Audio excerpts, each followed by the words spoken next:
그리고 시간표 혹시 보셨어요? 네. 보셨구나. 좋아요도 눌러주세요.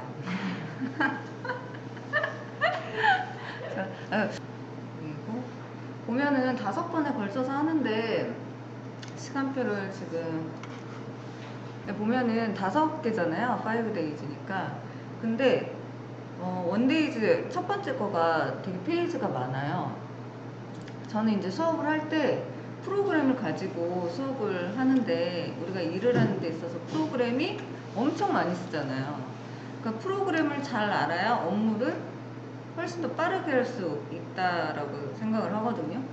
그래서 처음에 넣는 게 5days도 그렇지만 ILC에서도 프로그램에 대해서 맨 앞에다가 넣어요.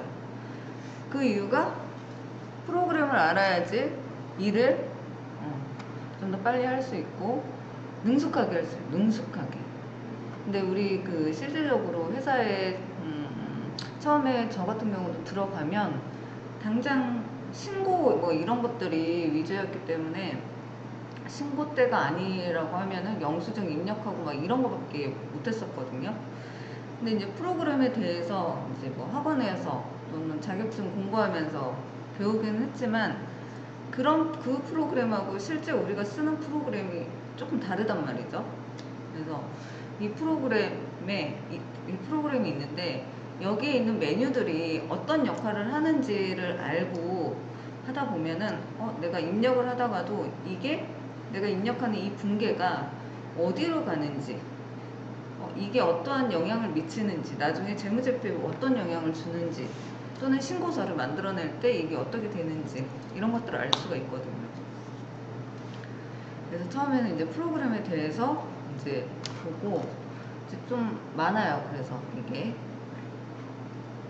물론 이제 더전 프로그램을 쓰니까 더전 회사에서 이제 나오는 그런 영상을 보셔도 되기는 하겠지만,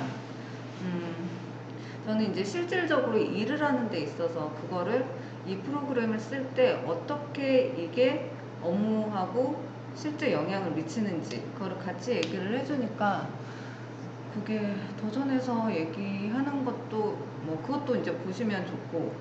그래서 저는 이제 처음에 프로그램에 대해서 이틀에 걸쳐서 하려고 해요. 좀 내용이 많아가지고. 예전에는 한 번에 했었거든요, 하루에. 그때는 2시간 반 정도밖에 안 됐었어요, 수업 시간이. 그래서 되게 빨리빨리 넘어갔었거든요. 그리고 두 번째는 이제 2월 5일인데, 그래서 여기에서 지금 텀이 좀 길잖아요, 2주.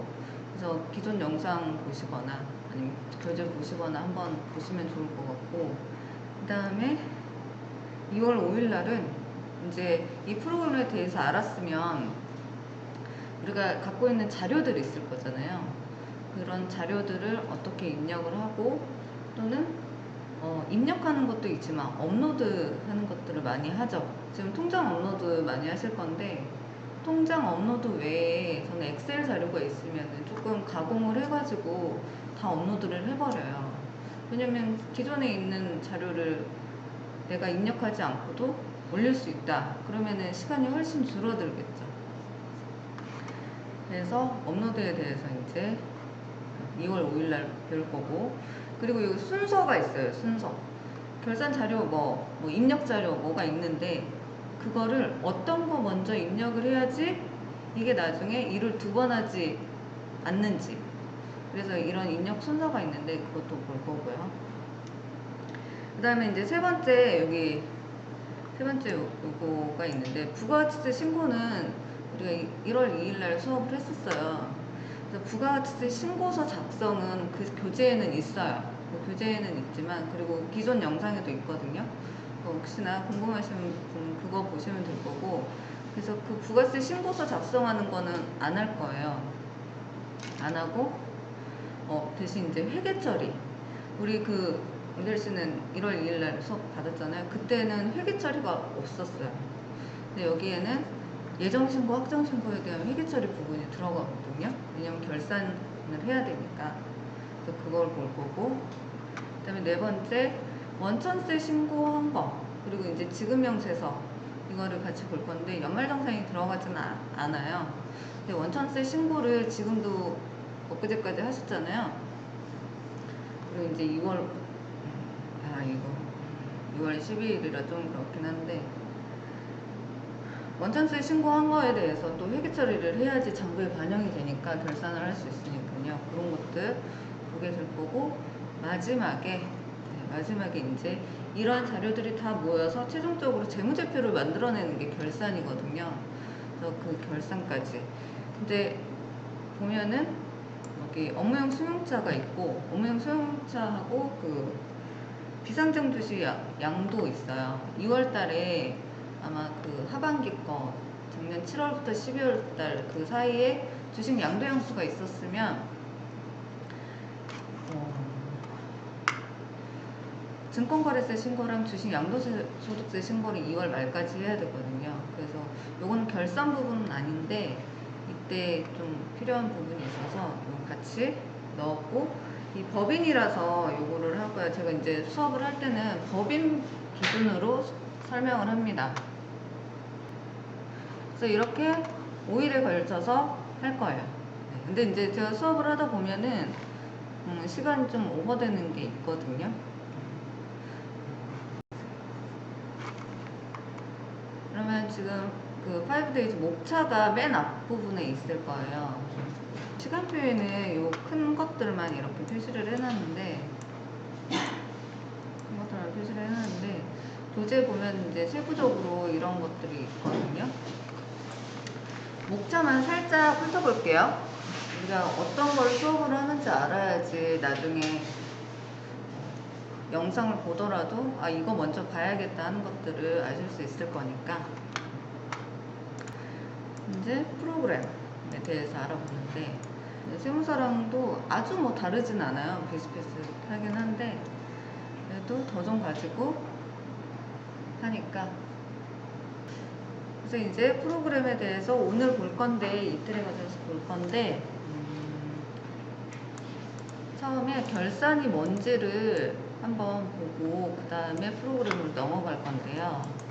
결산에 대한 전체 프로세스 보면은 세무대리인 뿐만 아니라 일반 회사에서도 만약에 내가 회계 담당자, 세무 담당자라고 하면은 세무의 그 범위가 조세 범위가 되게 많은데 그걸 다 하진 않을 거거든요. 실질적으로 업무를.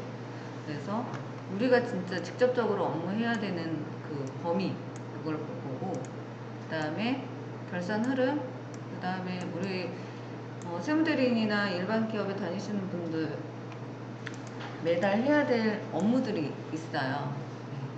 근데 일반 기업에 다니시는 분들은 약간 회사마다 다 다르기 때문에 이거는 세무와 관련된 것들을 한 거라서 좀 다를 수 있지만 이 정도는 있다는 거 아시면 좋을 것 같고요. 그 다음에 프로그램 메뉴를 볼 건데 기업에 다니시면은 이 프로그램 외에 다른 메뉴들도 사용을 하실 건데 최소한 이 정도 메뉴는 보고 있어야 볼 줄 알아야지 내가 프로그램을 좀 더 효율적으로 활용을 할 수가 있거든요. 요거 메뉴를 좀 볼 거예요. 어떤 기능들을 하는지 이게 좀 많이 있어요. 그 다음에 정규증빙이 뭐가 있는지 알아야지 이거를 매출로 신고할지 매입으로 신고할지 아니면 일반 영수증으로 비용 처리를 해줄지 그런 것들을 알 수 있겠죠. 그리고 또 세무대리인이라면 업체에 이런 자료는 요청을 해야지 되는 거고요.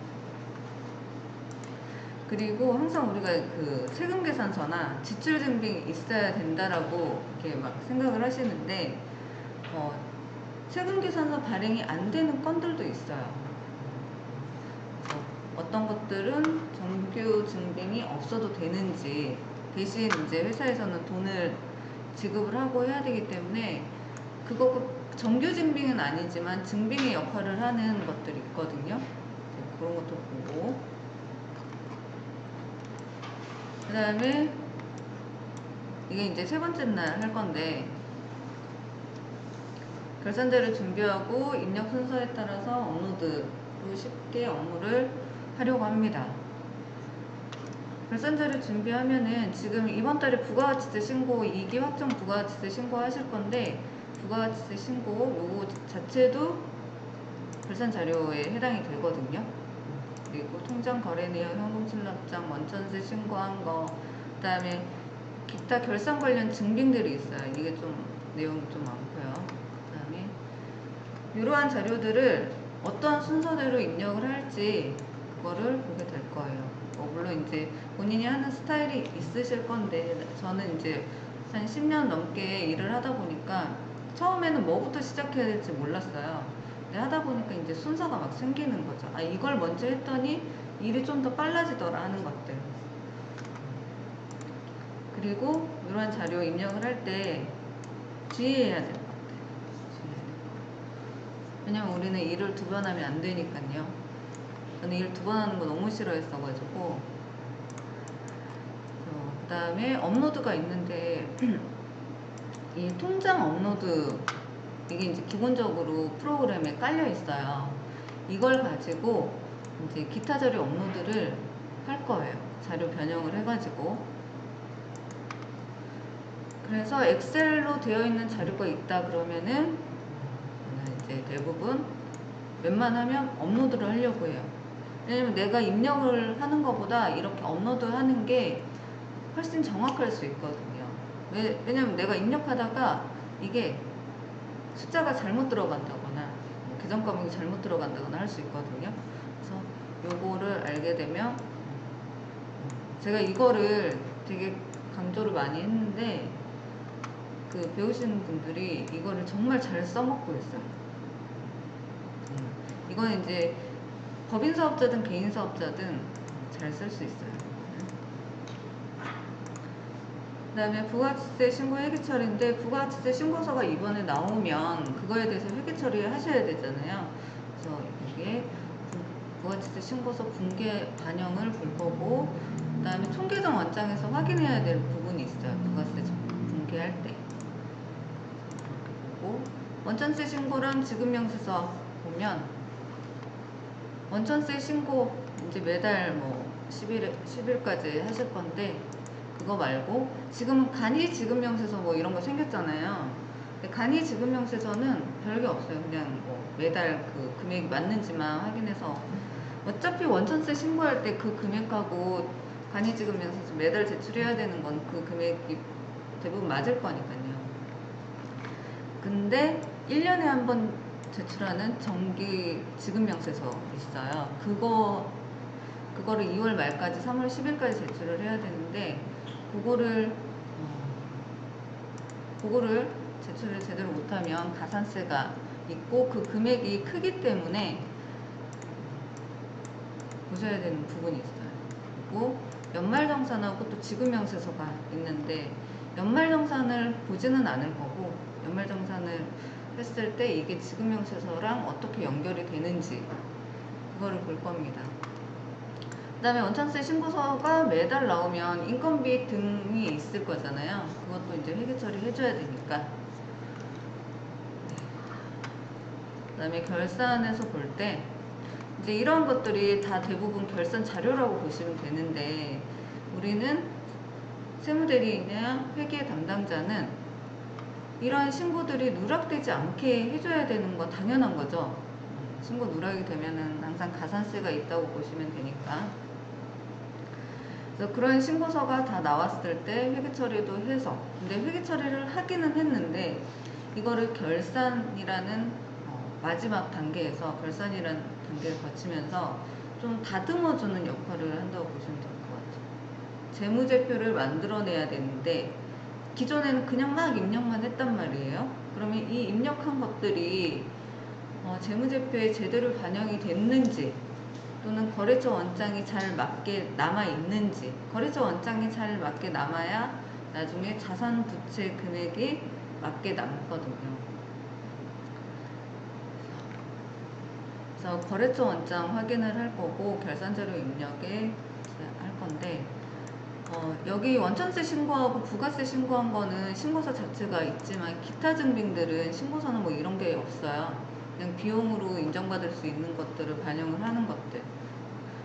그 다음에 어쨌든 기존에 뭐 통장 업로드를 하기는 했지만 이 통장 업로드를 하면서 내가 회사의 담당자가 아니거나, 그 다음에 통장 맞추는 방법 볼 거고, 결산 분계 보고, 그러면 이렇게 다 끝나서 재무제표가 이제 나올 거거든요. 근데 프로그램상에 이렇게 재무제표가 딱 뜬다고 해서 그게 완료된 게 아니에요. 이게 내가 입력한 것들, 기존에 결산 본 것들이 어느 정도 맞는지 봐야 되거든요. 그 재무제표를 보면서 좀 틀린 부분이 눈에 띄는 것들이 있어요. 마지막으로 이제 확인을 하는 거죠.